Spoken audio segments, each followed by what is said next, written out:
Welcome to this month's Safety Apparel Safety Moment. It's brought to you by Safety Apparel and the Geoholics, your go-to podcast for geospatial professionals.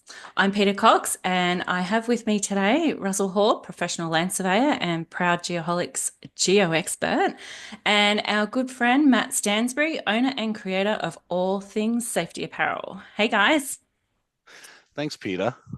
Just wanted to mention that safety is not just a protocol. It's a mindset and a culture that ensures that we all go home to our loved ones at the end of the day. Matt, what are we doing here? I agree. I agree with you on that one. Looks like our safety topic for January, we're going to do a little cold weather safety to get something started. Right on. It's right probably on task here. Probably it's really weird because you see California on fire, but the rest of the country is nearly all in snow. It's 42 degrees in Florida today. What? This could not be more accurate of a safety minute. All right, Matt, what do we got then? What do we got? Yep. Well, it looks like the purpose here is that we'll be focusing on cold weather safety today for January. We'll have something different every month. Nice. Keep people piqued and their curiosity rolling. We want people to stay safe. That is our number one job. So whether you're working in the field or in the office, these tips will help you stay aware and prepare when the temperatures drop and winter conditions pose that serious risk. Lovely. So cold weather, it represents unique challenges to safety, hypothermia, equipment malfunctions, all of those sorts of things. I'm sure lots of people have experienced that. Well, maybe not everybody, but a lot of people have experienced that. So it's critical that we understand the risk, to know how to prepare, recognize, and when action is needed to protect ourselves, our team, our equipment. So what advice, Matt, being the safety guy, can you provide us with that's going to help us prepare and work in these conditions? Well, we got some key risks and some examples here. I got a few tips for you. I got 3 tips for some cold weather. Tip 1, dressing for the weather, not just for the job, but you're dressing for the weather here, folks. So that just means wearing appropriate clothing is your very first defense against cold weather. I'm sure we've all had a boss or a chief who has given us an earful at some point about that. Because, they don't want us limping out on them. They kind of need us when we're in the field. We don't want to become a liability. A lot of holes in the ground. So as an example for that, we're going to be layering moisture wicking base layers, insulating middle layers, and of course the waterproof outer layers that can keep you warm and dry during these freezing conditions. Yeah.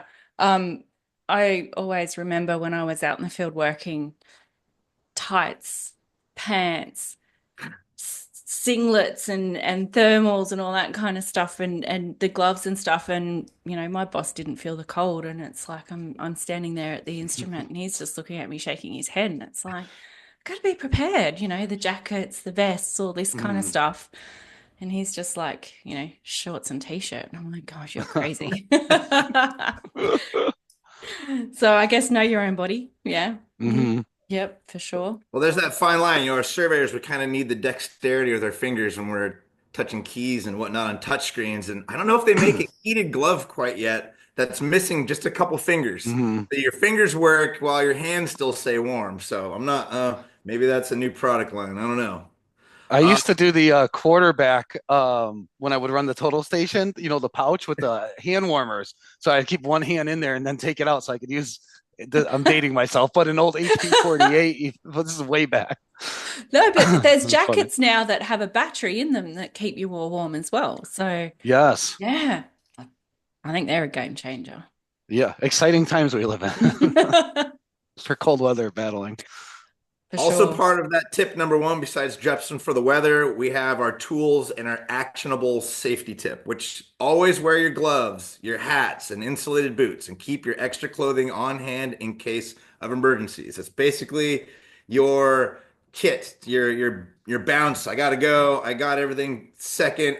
Usually when I pack for stuff for work or if I'm gonna head to the mountains because I'm a skier, I will pack enough for myself, but I always pack enough for a buddy. Because someone's going to be without that extra pair of socks Someone's going to be missing something. And it's always good when they have that for you in that same situation. Nice. That's a great idea.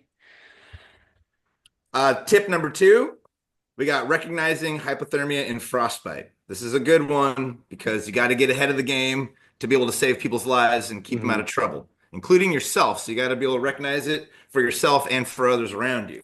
That So would be big. understand- That would be big with you if you're out snow skiing and stuff as well. So it doesn't just Yeah, apply to what we're doing at work, it's to your activities as well. exactly. Absolutely. Taking breaks and staying hydrated are part of that, and that's paramount in my mind. Mhm. If you're not properly hydrated, your body's not going to work right. And you gotta, and if your body's not working right, your brain's not working right, then your brain's going to tell you to go ahead, jump in that tree well, take a nap. Big deal, you know? But anyways, so part of that tip number 2 of understanding the signs of cold-related illnesses and how it can save lives. Example, we got early signs of hypothermia includes shivering, slurred speech, and confusion, while frostbite often begins with numbness and waxy appearance of the skin. So if we have bad lighting and we look pale, you might have some hypothermia going on. I might have to turn the heat up a little bit. Along that line, for tools and actionable safety tip, if you or your coworker show signs of hypothermia or frostbite, you got to move to a warmer area, remove those wet clothes, and seek medical attention immediately, especially if needed. Not work related. I gave him a little pinky frostbite. What? I jarred it while I was cleaning. So there you go, tip. Don't clean, get someone else to do it. I jarred it while I was cleaning. So then I put an ice pack on it without anything over the ice pack. But then I thought, while I'm holding that, I can vacuum, and then kind of forgot that I was holding the ice pack on my finger and it was white hose and it was, Oh my goodness. yeah. So I did the whole, had to, keep it in warm water, running it, everything to get it back. I lost the feeling and everything. I was so scared I was going to lose my finger. Oh my goodness. Stupid. So don't worry even about work.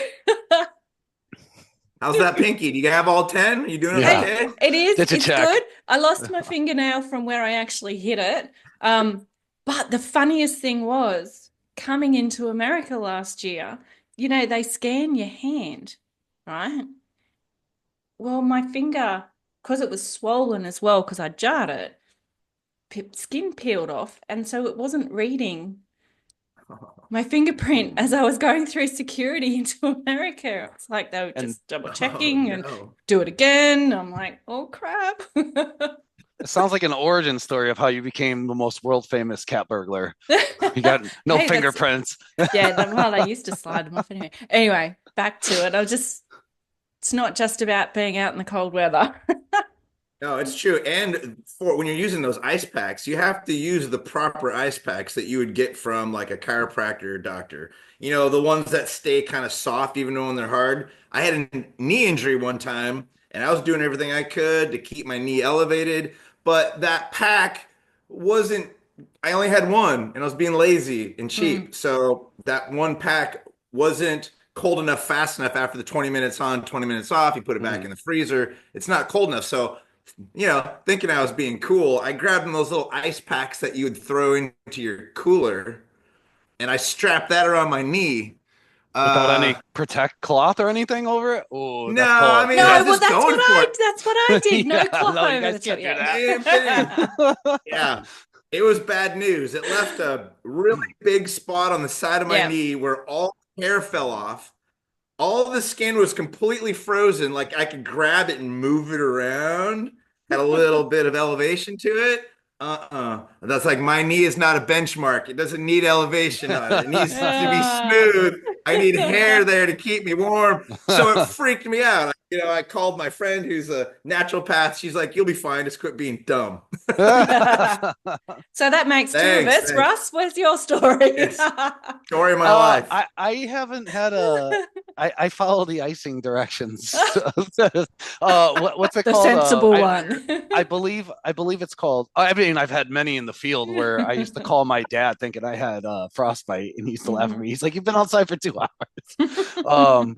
Back when we worked, this was before robotic total stations, but I would set up. I'm from New England originally, and I'd be in 3 feet of snow up to my knees, and I wouldn't move more than 3 feet for 8 hours on a mountain. So you can feel the coldness. It'll grab the outside of your boots and it'll start to come up through all your Yeah. pants and everything. You start to slowly freeze, but that's when you really get to learn what the signs are of frostbite. And it's important to catch them early. You don't Mm. want to catch it when you have frostbite. You want to catch it before you get frostbite. And I just want to stress that point you made about the early signs.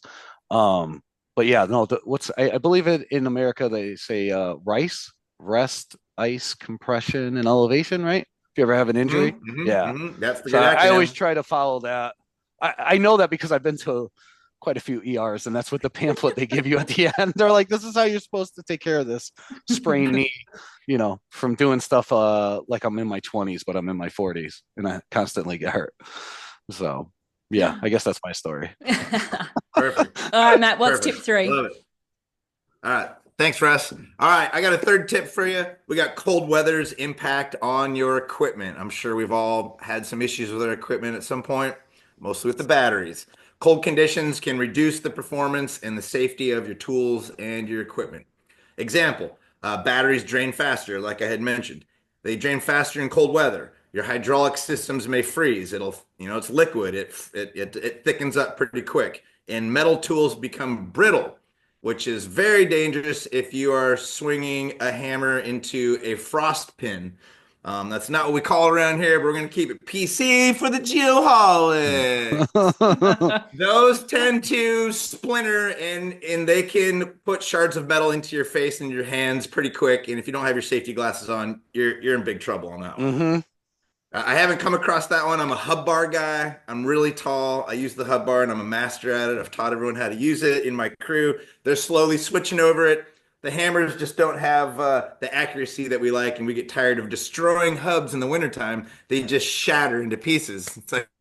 It's going to be hard to keep an elevation and put a tack on that one Hmm. if it's pulverized, right? Hmm. So the This is second part to this that so is Matt, about your hang on, Matt. Is that with yeah, the hard ground being yep. an issue? Trying to hammer it in? Yeah. Yeah. Yeah, we got these things that they call frost pins, which is just a big chunk of metal.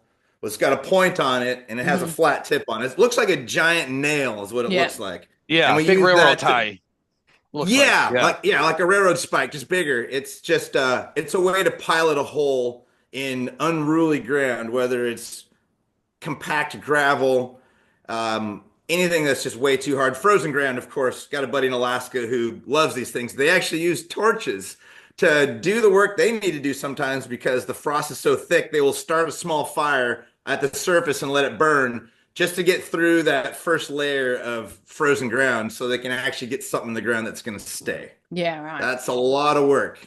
Good thing we're paid by the hour. Oh, I've shattered a couple frost pins in my life with a 15-pound hammer, Ah, sledgehammer. They ah, definitely they shatter the tops off too. they Yes, there's a do. They great point start to about that. mushroom over. Yeah, they Hmm. mushroom over and then they'll shatter chunks off, which is Yeah, chunk. terrifying. Yeah, like right where it folds over, a piece will just randomly shatter, and yeah, they'll hit you. You have to wear glasses when you're doing that. Absolutely. Gloves too. Gloves help. A Hmm. little bit of extra grip on there, especially when things get a little bit wet and a little bit slick. Your chief will thank you if you're not hitting him in the shin with a loose sledgehammer. Hmm. Yes. Plus, he'll make you take control of the shooting everything for the rest of the day. Like, all right, now you're in control. I'm like, no, no, no. Hmm.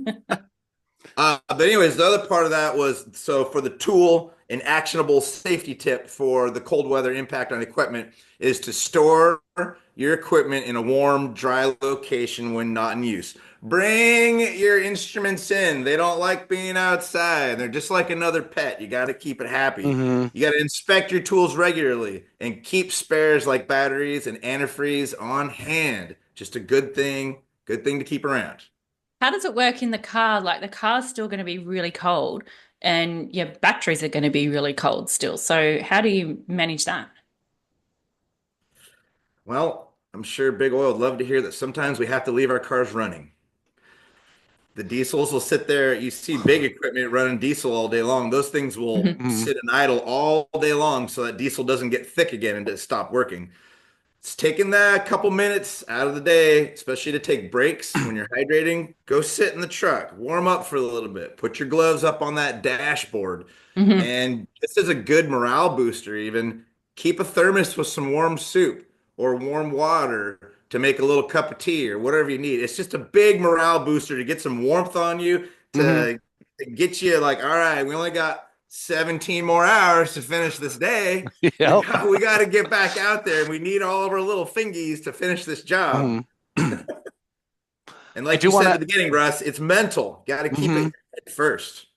Absolutely. And PETA, to your other question, so in my experience, with scanners too, like they do not like being left overnight, like in the cold. But Mhm. once, if they're left in an office and it's warm and you drive to the job site, once they get up and they start spinning and everything, they'll continue to work. They're not already like frozen too much, but the batteries still run shorter Yeah. in really cold weather. Yeah, right. See, I don't really have these problems. I don't think we get cold enough here where I am. Do you get snow in Australia? Yes, yes, we Yes. Okay. do. Yeah, yeah, yeah. It's about 5 hours south of Sydney, so it's sort of the southern part, but we've got ski slopes and stuff. Oh, nice. I wouldn't recommend coming because it's really not that good once if you look at where Matt skis, it's chalk and Yes. cheese. Chalk and cheese. We're skiing on ice nearly, so there's not much powder happening. All So right. Well, I guess should I recap yeah, all let's these recap. great points? All Perfect. right. So we're gonna quickly recap these great points. So the first one was dress appropriately in layered clothing. Remember, you can always take it off. If you don't have it with you, then you just got what you got. It's a finite resource. Um, I actually still travel with like 3 extra pairs of socks and underwear, no matter where I go. Even if I'm not going in the field, it's so ingrained into me. Those two things, and then the next one was to recognize the signs of frostbite, hypothermia early, and take action immediately if you suspect it. There's nothing wrong with hopping in the truck for 5 or 10 minutes with the heat on, just to make sure everything's okay. Your health is paramount. Going home the way you came to work is the most important thing. And then finally, maintain tools and equipment to ensure performance in freezing temperatures. I myself, if you're from the Northeast or anywhere where it gets cold, I'm sure this has happened to you. You put the paint can on the dashboard with the car running, and because you need to mark out some stuff on pavement, and then you forget and it explodes. And it's a big mess. All of a sudden, it's shooting paint. So please don't do that. Remember, if you're going to warm something up, remember to get it off the heater after. Don't leave it, whether it's batteries, paint, anything like that. These are Mhm. things that can explode. And I think that was the recap there. Perfect. And So, they were oh, sorry, go Russ. no. These are great pointers Yep, for nice. this time of month. It's perfect. Awesome, awesome. So, to everybody out there, what's one safety measure you've implemented recently that's made a difference? Be sure to share it with us at info@thegeoholics.com. Yes, and we need to commit to making safety a daily habit. This is our call to action. And remember, safety doesn't happen by accident. It is intentional. Yes. Yes, very much so. And thank you for turning into this month's Safety Apparel Safety Moment, proudly sponsored by the Geoholics podcast. Until next time, stay safe and stay healthy. And we'll see you next month. Thanks, guys. Thanks, Chris.